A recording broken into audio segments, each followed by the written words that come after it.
આધુનિક યુગમાં ટેટુ માત્ર ફેશનનું જ નહીં પરંતુ વ્યક્તિગત અને આધ્યાત્મિક ભાવનાઓ વ્યક્ત કરવાની એક જુદી રીત બની ગઈ છે.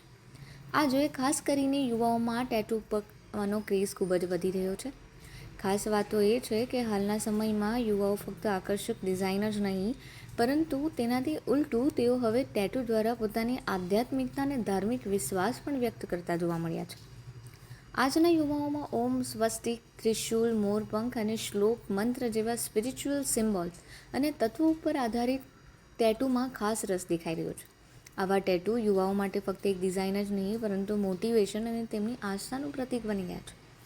ટેટુ આર્ટિસ્ટના મુજબ છેલ્લા 2-3 વર્ષમાં ખાસ કરીને 18થી 30 વર્ષની ઉંમર વચ્ચે આવતા યુવાનો સ્પિરિચ્યુઅલ ટેટુની ઇન્ક્વાયરી માટે આવતા હોય છે. ઘણા યુવાનો તેમના શરીર પર એવી ડિઝાઇન પસંદ કરે છે જે તેમને ધાર્મિક રીતે જોડાયેલી લાગણી આપે અને જીવનમાં પોઝિટિવ એનર્જીની અનુભૂતિ કરાવે. મારું નામ ભાવિન છે. હું આ બિઝનેસ સાથે એપ્રોક્સિમેટ 10 વર્ષ ઉપર થઈ ગયા સંકળાયેલો છું અને એમાં જોવા જઈએ તો સ્પિરિચ્યુઅલ ટેટુ જેમ કે તમે જોવા જાવ તો ટાઇની ટેટુઝમાં ભગવાનના મહાદેવના ટેટુ છે કે રાધા કૃષ્ણના ટેટુ છે, ફ્રૂટ્સ વાળા છે અને આ બધા ટેટુ લેડીઝ લોકો ઘણા ખરા સૌથી વધારે એ વસ્તુ કરાવવામાં આવે છે. આજકાલના જે યંગસ્ટર લોકો છે તે એકચ્યુઅલી સ્પિરિચ્યુઅલ ટેટુ પર વધારે ફોકસ કરે છે. ઉલ્લેખનીય છે કે જે ટેટુનું મોડર્ન સ્વરૂપ હાલ જોવા મળે છે ભૂતકાળમાં પણ હતું. આપણા દેશમાં ટેટુ બનાવવાની પરંપરા ઘણા વર્ષોથી ચાલી આવે છે.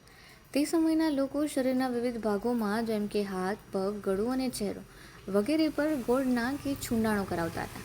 આ ટેટુ ખાસ કરીને કાળા કે ભૂરા રંગના થતા હતા અને સામાન્ય રીતે લોકજીવન સાથે જોડાયેલા ચિહ્ન અથવા તો ધાર્મિક પ્રતીકો દર્શાવતા હતા. આજના સમયમાં ટેકનોલોજીના વિકાસ સાથે ટેટુ બનાવવાની પદ્ધતિમાં પણ ઘણો ફેરફાર આવ્યો છે. હવે ટેટુ સ્ટુડિયોમાં વિવિધ રંગો, ડિઝાઇનો અને થીમ આધારિત હોય છે. લોકો પોતાનું નામ, પાત્ર, તેમના ધાર્મિક સિમ્બોલ, મંત્ર કે પછી આર્ટિસ્ટિક ડિઝાઇન પણ શરીરના વિવિધ અંગો પર કરાવે છે.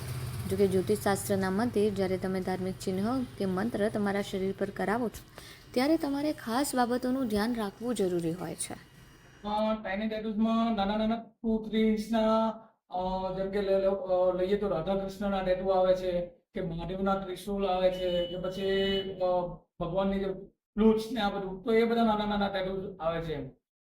મોટા ટેટુઝમાં જોવા જઈએ તો 8 થી 10 ઇંચના ટેટુ પણ આવે છે જે મહાદેવના ત્રિશૂલ માનીને મહાદેવનો ફેસ છે, રાધા કૃષ્ણના આખા ફેસ ને આ બધું જે બને છે એ પોર્ટ્રેટ ટેટુમાં આવી જાય છે. તો એની એપ્રોક્સિમેટ કિંમત તો ઇંચ પર હોય છે કે જે રેગ્યુલર બેઝિસ પર ચાલે છે તો 600 પર સ્ક્વેર ઇંચ હિસાબે અહીંયાની રેન્જ ચાલે છે કે આ માણસની બોડી પર લાઈફ ટાઈમ રહેવાવાળી વસ્તુ છે.